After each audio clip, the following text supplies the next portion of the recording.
Good morning students. आज हमारा topic है projectile in horizontal direction. Last time हमने प्रोजेक्टाइल की डेफिनेशन कर ली थी।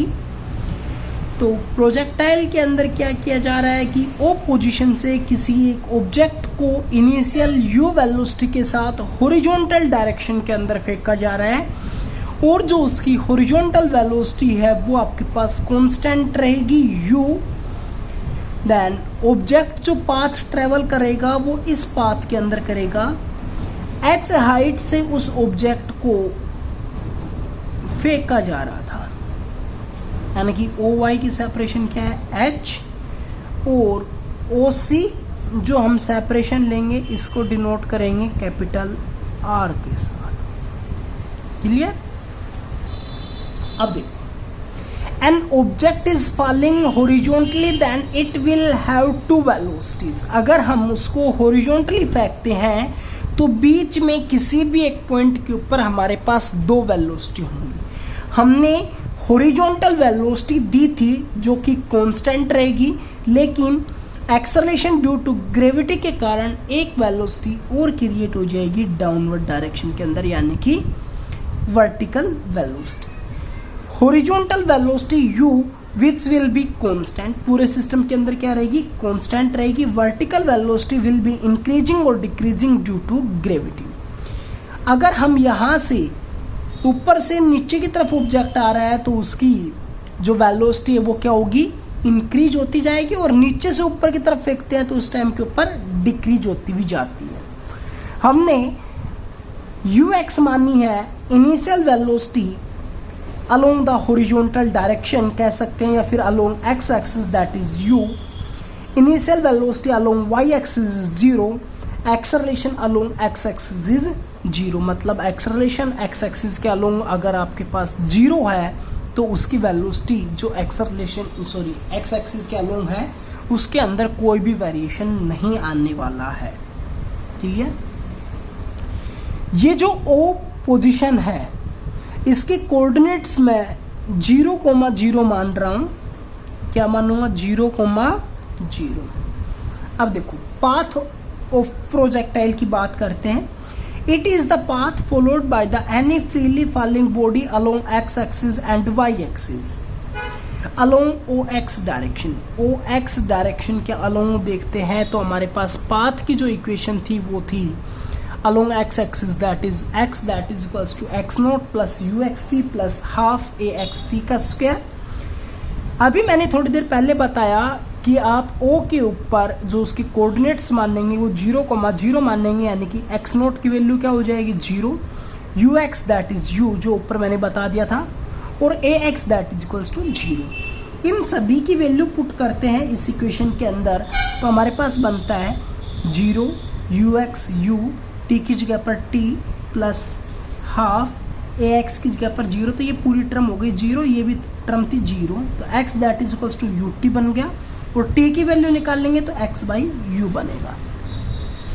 इसी तरह अगर हम y एक्सिस यानी कि वर्टिकल के डायरेक्शन के अलोंग निकालना चाहेंगे तो इक्वेशन क्या बनेगी? y that is equals to y naught plus uyt plus half ayt का square, then y naught that is equals to 0, uy that is also equals to 0, acceleration due to gravity along y axis that is g। इनकी value यहाँ पर put करते हैं तो हमारे पास बनेगा y that is equals to half gt square.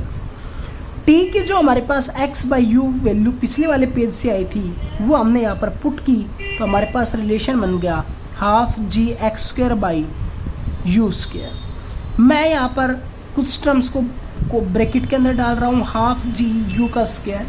ये सभी वैल्यू क्या है? एक कांस्टेंट है, और पीछे क्या बच गया? x का स्क्वायर। तो मैं यहाँ पर लिख सकता हूँ y that is equals to k x का स्क्वायर, और k that is equals to जो मैंने ब्रैकेट में लिखा हुआ है g डिवाइडेड बाई 2u का स्क्वायर दैट इज कांस्टेंट। तो अगर हमारे पास y that is equals to k x का स्क्वायर है तो ये पैराबोला की इक्वेशन है, यानी कि हमारे पास जो प्रोजेक्टाइल पाथ फॉलो करेगा वो कैसे पाथ के अंदर करेगा? पैराबोला के अंदर करेगा। नेक्स्ट पार्ट इसी का है time of flight. Time of flight क्या होता है, जब हमने इस ऑब्जेक्ट को यहाँ से फेंका था तो जितने टाइम तक वो एयर के अंदर रहा यहाँ पर ग्राउंड को स्ट्राइक करने से पहले, तो अगर हम वो टाइम देखेंगे, वो टाइम निकाल लेते हैं, तो वो हमारे पास होता है टाइम ऑफ फ्लाइट। ठीक है, तो देखो इस एक्सिस के अलोंग तो वो निकल ही नहीं सकता है।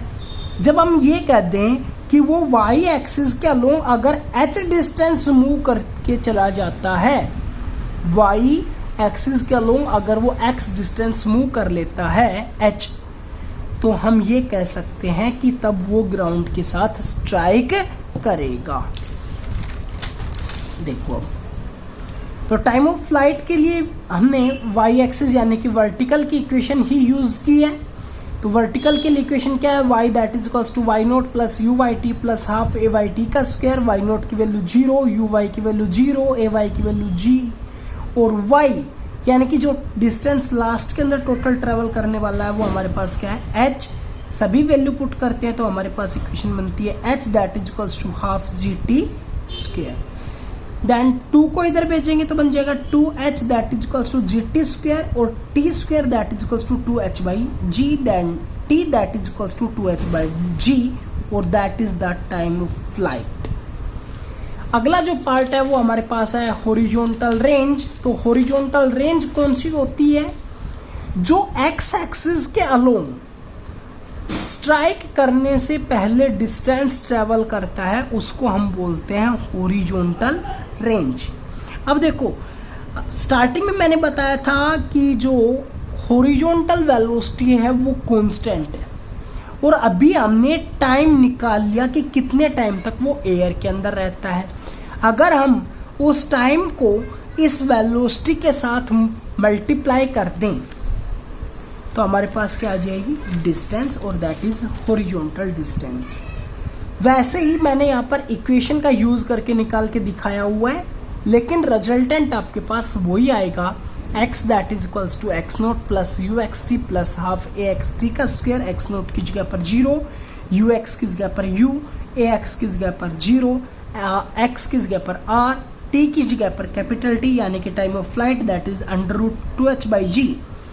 पुट करते हैं, x की जगह पर r, x नोट की जगह पर 0, u x की जगह पर u, t की जगह पर 2h by g plus half a x की जगह पर 0 इंटू स्मॉल टी की जगह पर कैपिटल T। ये टर्म हो गई 0, ये हो गई 0, then r that is equals to u under root 2h by G. अगला जो पार्ट है वो हमारे पास है velocity of the projectile at any instant. किसी भी एक पॉइंट के ऊपर अगर हम वेलोसिटी निकाल रहे हैं, तो यहाँ पर मैंने डायग्राम के अंदर बताया था हम P पॉइंट के ऊपर निकाल रहे हैं, तो यहाँ पर जो हॉरिजॉन्टल वेलोसिटी है वो मैंने मान ली दैट इज Vx, और जो वर्टिकल वेलोसिटी है वो मैंने मान ली Vy। Vx की वैल्यू u के बराबर ही होगी, then horizontal velocity Vx that is equals to u, जो कि हमारे पास एक कांस्टेंट वैल्यू है। वर्टिकल वेलोसिटी Vy जो कि चेंज होती रहेगी, तो वो हम फर्स्ट इक्वेशन ऑफ मोशन के हिसाब से निकाल सकते हैं। Vy that is equals to uy plus ayt। तो uy क्या है 0, ay क्या है g, then Vy that is equals to 0 plus gt यानी कि gt के बराबर हो गई। हम इन दोनों से एक कॉमन वेलोसिटी निकालना चाहते हैं। अब इन दोनों वेलोसिटी के बीच में हमारे पास एंगल 90 डिग्री का है, और अगर हम दो कंपोनेंट हो गए वेलोसिटी के, एक निकालना चाहते हैं, तो क्या होता है हमारे पास r that is equals to under root a का स्क्वायर प्लस b का square plus 2ab cos theta. इनके बीच में एंगल 90 डिग्री है तो कोस 90 0 हो जाएगा, इसलिए हम क्या लिख सकते हैं, v that is equals to vx का स्क्वायर प्लस vy का स्क्वायर का under root vx that is equals to u का square plus vy that is gt, तो इसलिए हो जाएगा gt का स्क्वायर, और स्क्वायर को खोल लेंगे तो हो जाएगा g स्क्वायर t स्क्वायर। मान लेते हैं कि v आपके पास बीटा एंगल बना रहा है विद द हॉरिजॉन्टल डायरेक्शन यहाँ पर,